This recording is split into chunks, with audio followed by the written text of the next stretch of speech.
There are standard processes, so you make sure your teachers are qualified.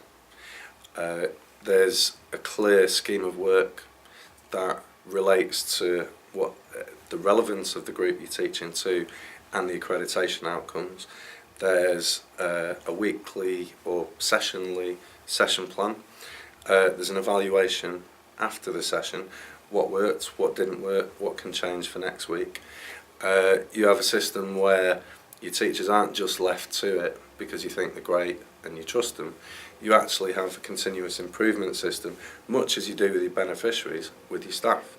So you have internal moderation or verification, whatever the word is, where you'll watch, how does it work? Are you getting the impact you intend? How can the teacher improve the session? So one tip is having a decent structure of continuous improvement and continuous reflection.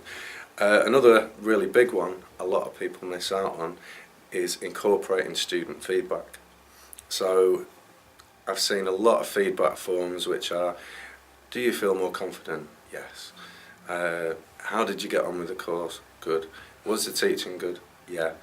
And it's the teacher giving it to the students, so they're hardly going to say, no, the teacher was rubbish. So intelligent feedback, focus groups, without getting too bureaucratic about it, but actually really listening to them, putting in a system where there's somebody talking to them who isn't directly involved in the teaching, so they feel open enough. And then the next thing is actually incorporating that, rather than it, because one danger is this becomes a paper exercise.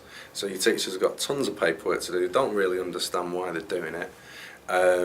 It's a pain, and it doesn't really help improve the training. So it has to be dynamic, it's not paperwork for the sake of paperwork.